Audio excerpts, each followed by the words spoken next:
Greetings everyone and welcome to my YouTube channel. I'm your host Captain Ryan. Today's YouTube video has got a subscriber submitted replay. This one comes from Ervien and he is in his Minotaur.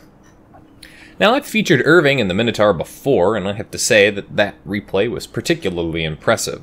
However, I think this replay is going to top that one just based off of how the majority of this game is going to go. So what makes the Minotaur so special?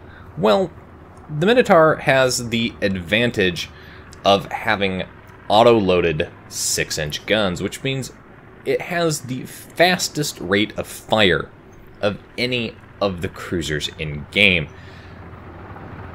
Now, it's only got armor piercing, but that armor piercing, especially against high-tiered destroyers, is absolutely lethal. I cannot tell you the number of times I've had the misfortune of running into a Minotaur or a Neptune and having them just delete me from full strength to nothing in a very short period of time.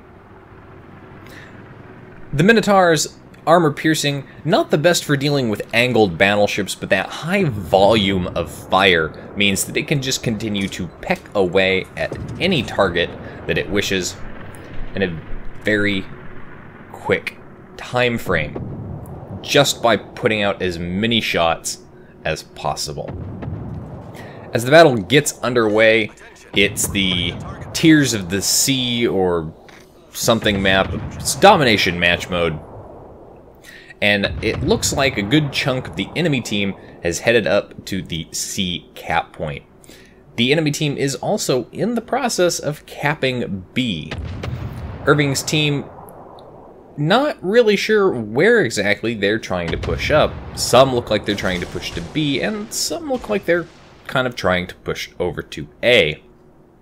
Ervien is in a division with some of his clan mates, so he's in a division with a friendly carrier and a friendly battleship. And they are, of course, going to be filling up the chat with various comments and game plans. Enemy team manages to capture the B cap point. Both teams manage to lose a destroyer. But because the enemy team is now accumulating points from one of the caps, and because they're at the C cap point, it means that they're going to accumulate points and take the lead. But then, of course, they manage to kill a cruiser as well, which is going to put them positively in the points lead. The enemy carrier has aircraft flanking around the backside over by A, and this could be a problem for anybody who's down there. It is a tier 10 carrier, so you know those planes are definitely a problem for pretty much any ship except maybe a Hindenburg or a Des Moines. Ervien is turning around. The C cap point is pretty much lost at this point. The only ship that's up there that's in any kind of position to even do anything is their destroyer, and he's really only in a position to perform a delaying action. The enemy has managed to kill yet another ship, and that has put them way up on points. But more importantly, that puts Ervien's team way down on points.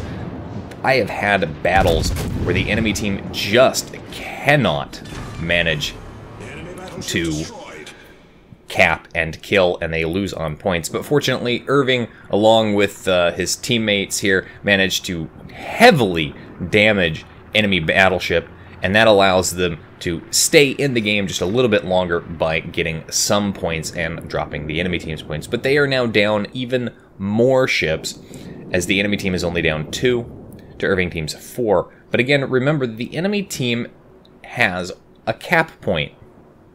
And while his team is finally starting to cap the C cap point, is it going to be enough? Now, Ervien is being a little bit brave here, and he's pushing forward. And he's pushing forward into the B cap point, without too much support, but looking at the situation, there's kind of not a lot that he can do otherwise. Most of the enemy team is otherwise hiding behind an island, and if he doesn't do something, the enemy team is going to win. Now he pops his hydro and his smokescreen at the same time. The hydro is going to let him see any incoming torpedoes, because there are still ships out there with torpedoes, including at least one sneaky destroyer. And he pops his smokescreen in order to just open up on pretty much everything that's downrange of him. And he's going to start pecking away at this battleship. Now, I don't know why he opted to choose the battleship to shoot at rather than the Kutuzov, who there, before he popped his smokescreen, was broadside on. And even at this kind of range, he probably could have just ripped that Kutuzov apart. Of course, the enemy battleship there not taking advantage of the Kutuzov's smokescreen as he turns to maneuver heavily. So that is going to be a bit of a problem for his, for him. Now, his team manages to lose yet another ship, and there are those torpedoes coming in there, and that's what the hydro's for. But they do manage to kill yet another ship, and as Ervien exits his smokescreen, he is spotted by the enemy Minotaur, and this could be pretty bad. Both are full strength. It's really going to come down to who the better captain is and who's got the better team support. The enemy team has also captured all 3 cap points, so they are going to gain points at a ridiculous rate, and Ervien's team has no way of accumulating points beyond sinking enemy ships. Now, Ervien does push up into the B cap point and starts capping it, but because he's taking a lot of fire from these enemy ships, it's not going to do him much good. Enemy Minotaur turns broadside on. He gives broadside to Ervien, and Ervien is punishing him for him, but of course he gives broadside because he wants to get torpedoes away, and Ervien manages to torpedo beats that. That's absolutely insane. And now the Minotaur is turning the other way. He's going to try and get torpedoes away or ram. Yes, but Ervien manages to kill him in the process, and that's going to keep him and his team in the game just a little bit longer. But of course, he's still taking shots from pretty much everything, including a group of battleships. And he does leave the B cap point. His smoke's finally up again. He pops his smoke screen, and that's going to keep him alive for just a few seconds longer. Enemy cruiser up here. It looks like it's the Neptune. He's going to go ahead and open up on this guy with his guns. And with any luck, he'll be able to take him out before taking too much damage. He does fire off a set of torpedoes into the smokescreen of that enemy cruiser as he begins to back up, and I know he's backing up trying desperately to get into the B cap point so that he can start capping it. Torpedoes coming in from that cruiser. They do fortunately miss as Ervien goes back up. He doesn't stay stationary in his smokescreen. A lot of cruiser players just don't do that. And he's going to continue to take shots out at the battleships and the cruisers off in the distance that he can see. Now, Ervien's done a reasonable amount of damage in the game, but of course, the fact that his team hasn't capped anything, and he's still not able to get into the B cap point and actually begin accumulating points. So the enemy team is still way up on points. Pops his hydroacoustic in case there are any more torpedoes. His torpedoes are still headed towards that smokescreen, but doesn't matter. That enemy cruiser sat in his smokescreen and waited to be torpedoed, and he was probably sitting broadside on too. And even if he wasn't, given that Ervien used his spread rather than firing individually, as the enemy Neptune was doing with his torpedoes. Spread into a smokescreen, even if you only land 1 or maybe 2 hits, that's usually enough to kill whatever's hiding in your smokescreen. Now, he's not got to worry about the Neptune behind him, but he's still got all these battleships over here, and he is detected, so he opens fire anyway. But he's pushing into the B cap point, so his team can finally start capping. Somehow, by some miracle, his team has managed to basically stay alive long enough by killing the enemy ships, and they are finally in the ship's lead for the first time in this game. But of course, the enemy team still has the points lead because they still have 2 of the cap points completely uncontested. And Erving's team is only just now capping B this late in the game. Now he slows down, he's waiting for these ships to come around. There are some very low HP ships, and if he can land some good broadside shots, like on this Iowa, then he can really start to wreck these guys. And it looks like he's not quite got enough lead on that Iowa, but it's still landing, and it's still doing a good amount of damage, 2,000-3,000 damage in every single salvo. And because he can put out these shots every 2.1 seconds, he can put out so many rounds that it just ends up 1,000 pecks to death kind of victory. Enemy Atago up there, broadside on, gets finished off by Erving. And that Iowa, very low HP. There's not a lot that Iowa can do. Erving wants to get his torpedoes away, but he can't do it because friendly battleship, who's also in his division, is in front of him, and he's not entirely sure if he's going. But he is using that torpedo lead indicator to determine just how quickly those ships are moving, and kind of their general course as well. Are they suddenly turning? Are they going straight? Are they speeding up or slowing down?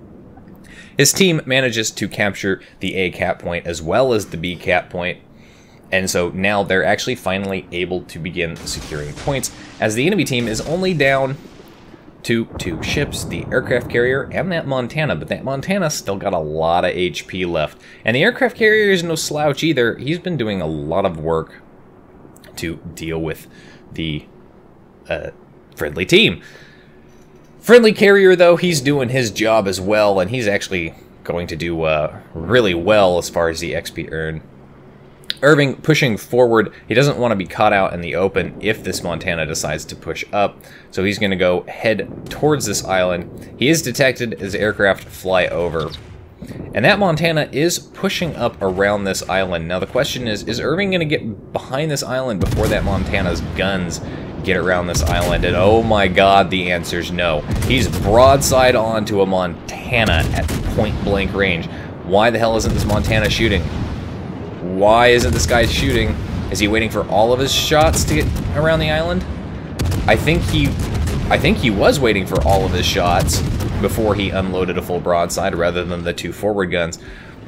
But the shots that he does get away don't actually manage to citadel Erving. Erving has escaped from what should have been effectively a certain deletion. Broadside onto a Montana at point-blank range. Regardless of whatever you say about the Montana, that is not a position that you want to be in as a cruiser. But of course, the Montana takes a blind shot into the smokescreen and manages to citadel Erving anyway. Freaking RNGesus, right?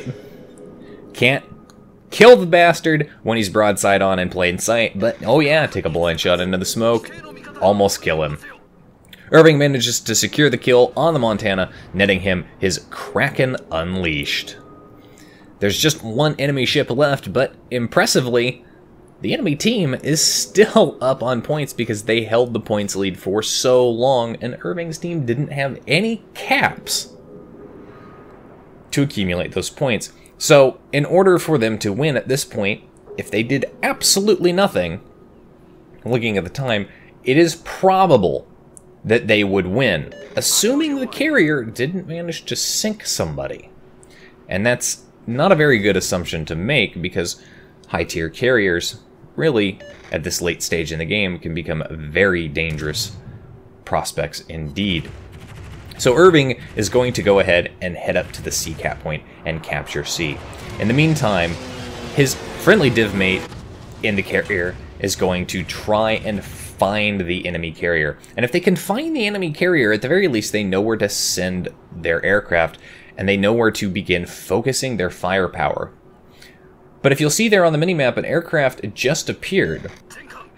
And yes, enemy aircraft carrier managed to sink one of their ships, and that's why you gotta go and you gotta push that cap. You gotta prevent the enemy team from getting any more points and dropping your team's points, or you could still lose this. And that carrier has a real possibility of still winning this matchup, but not now that he's spotted and Erving's in range. But more importantly, friendly carrier is also doing his part, setting that poor bastard on fire.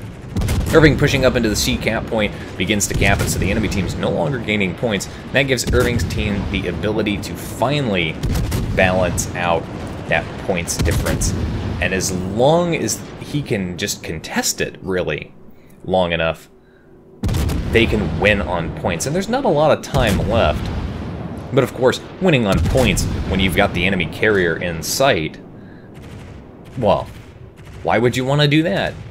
So Ervien is going to continue to open up there, and he's trying to keep as many of his guns pointed at that enemy carrier as possible, while simultaneously trying to avoid getting taken out by his dive bombers or his torpedo bombers. The carrier's not got a lot of HP left. The question is, who's going to get the kill on him? He's very low health. Ervien's got more shots out, very low health. Who's going to get the kill? Come on! It isn't Ervien, unfortunately. But Ervien still managed to do 5 kills, earn himself a Dreadnought, Confederate, and Kraken Unleashed. 188,000 damage done, 887,000 credits earned, and just shy of 10,000 XP in that game. More impressively, Ervien has earned just over 3,000 base XP, putting him at the top of the team for XP earned, with his friendly div mate in the carrier, yes, a carrier, at number 2 with 2,000 base XP earned. So good job, Ervien, and good job to you and your division mates in that game. That was actually a really impressive comeback and a surprising victory. Anyway, that's it for today's video, folks. If you liked the video, hit that like button, hit the subscribe button, leave a comment down below. If you'd like to get semi-regular channel news and updates, you can do so by liking and following me on Facebook. If you'd like to help support me and my channel, as well as get access to some of my World of Warships replays early, you can do so by becoming my supporter on Patreon. If you've got a World of Warships replay like this one that you'd like to see on my channel, you can send it to my email. And if you'd like to watch me play various games on Sunday at about 10 in the morning, you can do so by liking and following me on Twitch. You can find the links for all of those in the video description down below. And as always, I'll see you next time. This is Captain Rye, signing off.